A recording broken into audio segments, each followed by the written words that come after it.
আমার বিয়ে হয়েছে 9 বছর, আমার বয়স 26। আমার দুইটা ছেলে আছে, একজনের বয়স 6 বছর, অন্যজনের বয়স 13 মাস।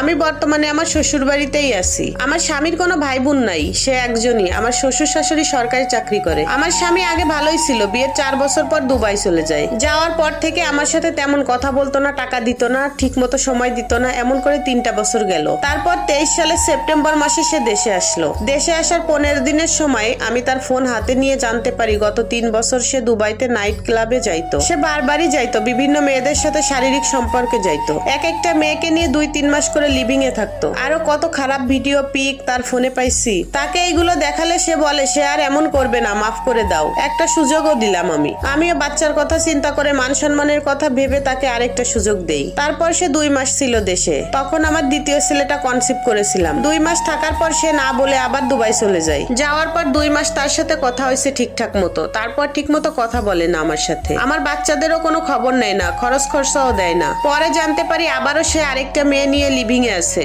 সেটা যখন প্রমাণ সহ তাকে জিজ্ঞেস করি, সে তখন আমাকে সবকিছু থেকে ব্লক করে দেয়। আমি তখন ওর বাবা মাকে, আমার ফ্যামিলিকে জানাই সবকিছু। ওর বাবা মা বলে এইসব নাকি মিথ্যা, ওনাদের ছেলে এসব কিছুই করে নাই। পরে আমার ফ্যামিলির লোকজন ওনাদেরকে নিয়ে এক জায়গায় বসলেন। বসে কথাবার্তা বলার পরে আমার শ্বশুর আমার আর আমার ছেলেদের দায়িত্ব নেয়। 1 মাস দায়িত্ব পালন করে ওনারাও ক্লান্ত হয়ে যায়। কোনো কিছুই আনতে চাইতো না। অনেকবার বলার পরে তারপরে আনতো। আবার মাঝে মাঝে খাবারের খোঁটাও শোনাইতো। এমন করে প্রেগন্যান্সির টাইমটা পার করলাম। আমি যখন 7 মাসের প্রেগনেন্ট, তখন সে ওই মেয়ে নিয়ে দেশে আসে। ওই মেয়ের বাড়িতে এসে 15 দিন থেকে আবার চলে যায়। নিজের বাড়িতে একবারের জন্য আসে নাই। গোপনে তার বাপ মা তার সাথে যোগাযোগ করতো, তাকে সব রকম সাপোর্ট করতো। কখনো ওর বাপ মা ওরে শাসন করে নাই। কেন এমন করে?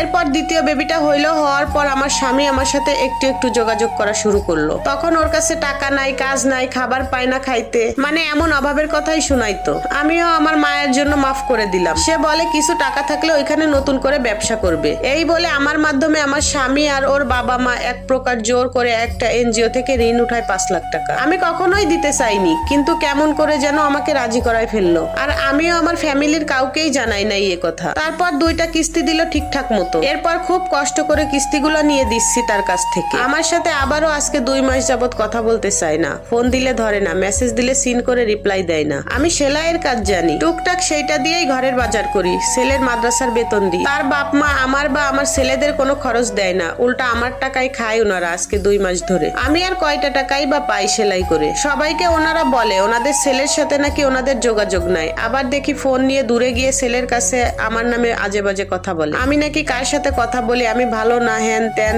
এইগুলা বলে ওনার ছেলের কাছে আমাকে খারাপ বানাই। আমার সামনে আমার শাশুড়ি ওনার ছেলেকে বলে আমাকে যেন ছেড়ে দেয়। 9 বছরে অনেক চেষ্টা করছে আমাকে এই বাড়ি থেকে বের করে দিতে। আসলে এখন আমার কি করণীয় আমি বুঝতেছি না। প্লিজ সবাই আমাকে পরামর্শ দিয়ে হেল্প করেন। বাপের বাড়ির অবস্থাও তেমন ভালো না, সব মেনে নিয়ে শ্বশুর বাড়িতেই থাকতে চাইছিলাম। সে যদি আমাদের ভরণ পোষণ দিত তাইলে তো হইতোই, আমি মেনে নিতাম। আমি তো অসহায়, আমি কি করব? প্লিজ সবাই আমাকে পরামর্শ দেন, এখন আমার কি করা উচিত?